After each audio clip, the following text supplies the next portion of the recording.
Hello and good morning. The sun is out and we are still on Cattle Drive. Actually, we're just now getting off. Well, actually, we're on Bullock, but we're off getting off the dirt road. Anyway, I'm misspeaking all over the place. Today has been interesting, right? Yeah. Oh, what a start to the day. I kind of wish I had started the vlog a little bit earlier, but we had a lot going on. So, about 5 or so, 5:30 maybe in the morning, we're getting out of the house. Going to head down to Phoenix, do our Phoenix stuff, you know, stuff like that. And we get about halfway to Chino, you know, Ashford to Chino. And it's, I don't know, what was it, like 20, 30 miles, something like that? Yeah. And the truck starts overheating real bad.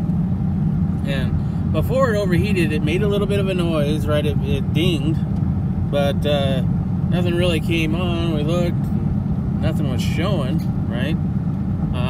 And I thought, well, maybe it's just, you know, a song on the radio or something, or I don't know. Didn't really pay too much attention to it. Then all of a sudden the heater goes out. Now, I've never experienced a heater going out before in a vehicle, but it slowly got, you know, less warm and less warm and less warm. And then all of a sudden the car dinged again, and it was the check engine light saying check the gauges. And sure enough, we were overheating. So pulled over, had to wait, you know, for it to cool off or whatever, and figured we better take it back home, because if it's, you know, if it's just low on coolant, that's not a big deal. You can just add more coolant. But I had just gotten the oil changed on Friday, so obviously it wasn't low on coolant then, because they checked that. So it's been really cold the last few days, or, you know, not during the day, but at nighttime it gets pretty cold. And this morning it got down to what, 6 degrees. So I mean, it's pretty darn cold, and the antifreeze in that truck is probably from when we were driving around in Phoenix a lot. So I don't know if that's it. Maybe it froze and something broke or cracked. Couldn't really tell because it was dark out. But we had to drive back to the house, and that kind of stunk. And then we're in the car now. You know, we transferred everything from the truck over to the car, and we're just getting off of the dirt road, and remember, we forgot something in the back of the truck, so we had to go all the way back. And so we are now going out again, and it is 8 o'clock in the morning, whereas before we left at 5:30. So it's been a little bit of back and forth trying to get the heck out of Ashford and get ourselves down to Phoenix. Anyway, that's what's been going on this morning. So it's been a little bit what do you call it, eventful, right? Hopefully it won't be that much more eventful. So my last couple of videos have been kind of long. I'm going to try to keep these a little bit shorter, because, you know, 20 minutes of me yapping off on what's going on in my life might not be something you guys want to sit down and watch. But maybe if I can keep them more around 10 minutes, you know, it might be okay. But just wanted to say that I'm going to try to not make such long videos again. Anyway, I'm sitting here waiting for my wife to get off of work, and we got other things to do tonight. You know, it's been a day, right? You know, the truck broke down, and now I got to worry about finances in order to fix that, and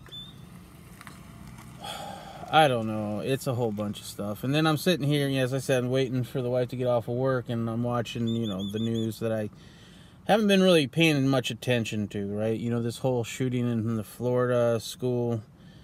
As soon as that happened, I'm like, you know, I feel bad. I pray for the victims and all that, but I know exactly what's going to happen, right? I know the arguments that are going to be made. I know the things that are going to be said. So I kind of tune out. I kind of turn off the news, because that kind of stuff just upsets me. And so I try not to watch it, right? So... But today I have nothing better to do than to watch some news, and something caught my eye about how Trump was now going to support some sort of gun ban legislation, and well, that definitely, you know, piqued my interest. So I had to watch more about what the hell's going on with that. And I guess he's wanting the government to look into, you know, bump stocks or anything that convert a semi-automatic rifle to shoot faster.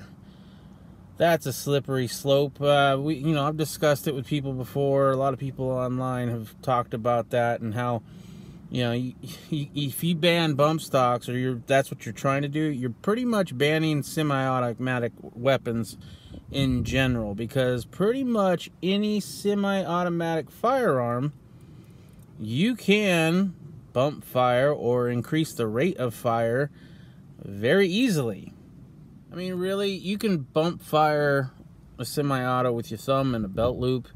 You can do it with a board and a nail. It's just one of those things. You try to ban bump fires, and then you're also got to be banning the lighter weight trigger pulls, because the lighter weight of the trigger, you can pull faster, right? So then you got to figure out how heavy a trigger has to be in order to be legal. And then what if somebody does use a belt loop in his thumb? Is he going to be, in federal prison for 10 years for violation of the gun act of something 33 or something crap like that? I don't know. I'm just too upset.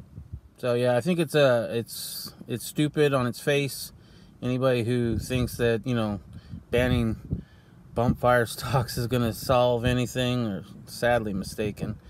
Stephen Paddock had a lot of other firearms there without any bump fire stocks on them, and you can convert an AR-15 to fully automatic, without too much hassle. You can do a little Google search, and there's like a piece of metal with a couple, slots cut into it that you can put into your AR-15 and convert that to fully automatic. And if you're going to do something like shoot into a crowd of people, not being able to get a bump fire stock's not going to stop you from converting something over to fully automatic. Not to mention talking about the Second Amendment, what was it originally intended for anyway. I get into debates with that with people who are actually gun owners who like the Second Amendment. They're like, you think we should have fully automatics? I'm like, yeah, I think we should have fully automatics. I think we should have cannons too, and howitzers and all that, because back when the Founding Fathers were still around, after the Constitution was signed, and even before that, they were encouraging like local merchant ship people that were on boats and stuff to have cannons to protect themselves and all sorts of stuff. I mean, I don't know. But the Second Amendment's only for muskets, but your First Amendment, can be for Twitter and your iPhone and all that stuff. I don't know. Okay, let me interrupt myself for a second here. Things have changed, right? Before I put this video up, things have changed, so I got to add to it a little bit. Trump's meeting with the victims, in which, I've never seen anybody do that. President going and meeting with victims live on TV, having no idea what they're going to say. They could say all sorts of things that maybe, might not be nice to him or whatever, right? So I give him props for that. I'm watching this stuff, and yeah, he wants to arm teachers that want to be armed, or have some sort of security, a good guy with a gun in there for the bad guys with the guns. I'm all for that, right? But he wants to ban bump stocks or look into the legalization, the legality of it. He wants the minimum age for an AR-15, I'm guessing you'd have to do rifles too, to go from 18 to 21. Or you want to ban bump fire stocks? You're going to have to change the actual law. Good freaking luck going through Congress that can't do nothing and passing that. So I don't really think that's going to happen. I don't know what they're going to do, but you can't just ban that. That's one pull the trigger, one bullet. That's semi-auto, right? Pull back the trigger and hold it back multiple bullets, that's full auto, right? Everybody in the gun community understands that. A bump stock, you're still pulling the trigger every time a round goes down range. Yes, you're doing it faster. That doesn't make it full auto. And then raising the minimum age from 18 to 21 in order to buy an AR-15. So let me get this straight. At 18 years old, you can join the military, go fight for your country, die for your country, while using an AR-15 style type, rifle or any other weapon of war. But when you get home and you've done all that, you can't have your own semi-automatic AR-15, and you best not have a semi-automatic AR-15 with a bump stock. But I am kind of interested in what you guys are thinking about, Trump getting on the bump stock bandwagon and if it'll go anywhere. I don't think it will. I mean, if Trump really wants to get reelected, he better not, you know, because originally he was saying how in these school shootings, how we need to have, you know, teachers and armed or whatever, and maybe, you know, retired policemen, retired military with guns there to protect the children at the schools, which I'm totally down for, right? Because, I mean, you call the 911 when somebody with a gun is shooting up, and so basically you're calling for somebody else with a gun to come stop this guy with a gun, but they're, you know, 15 minutes away or whatever. But back to my point, I think doesn't really vote well for Trump. I think he lost a lot of support with that comment, and if he actually doubles down on that, I have a feeling whoever runs against him in 2020 will win. So, I mean, right now I'm pretty pissed off at Trump, and I'm a pretty loyal Trump supporter most of the time, but I don't know. Anyway, instead of watching more news, I think I want to catch up with some of my subscriptions on YouTube and maybe see what High Desert Pioneers have been up to, because I've been kind of doing other things the last few days, last week or so actually, so time to get caught up. So, wife's off work. Use the left 2 lanes to turn left onto West Cactus Road, then use the left 2 lanes to turn left onto North Black Canyon Highway. Lots of directions there. Wife's off work. Hey, how you doing? The sun's kind of blocking. Yeah. We are on our way to one of my absolutely favorite Mexican restaurants in Phoenix. They have 2 locations. We're going to the original location that I found, and its name is Carlos O'Brien's Mexican restaurant. That's right, it's Irish and it's Mexican. But it's really just Mexican because I don't know of any Irish food they sell there or have, but seriously, like, if any of you are ever in the Phoenix area and you want a good Mexican restaurant, I cannot suggest Carlos O'Brien's Mexican restaurant more. They are just awesome. Very cheap price, a ton of food. Like, it's about, I'd say, average $10 a plate, but that's 2 meals, okay? Even I and Riddle Girl over here cannot eat a dinner without having something to take home. It's just that big of a plate. Use the left 2 lanes to turn left onto North Black Canyon.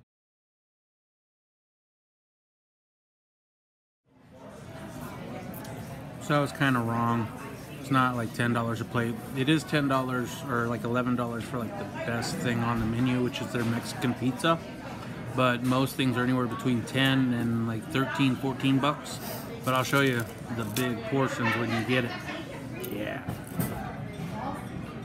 So what is that? It's a fajita quesadilla. Fajita quesadilla. It's freaking huge. I got a shredded beef enchilada. It's literally really hard to get all this in frame right now. I'm having to lean way back. Look, it says 1 kilo.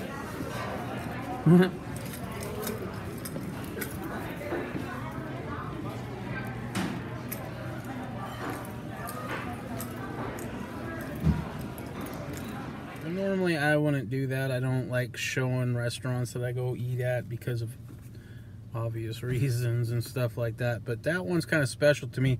That's one that I've been going to for a long time, and of course, well, I went to it a long time ago as a younger adult, and then I moved away from Arizona, and it's only in Arizona, only in Phoenix, in the 2 locations as far as I'm aware of.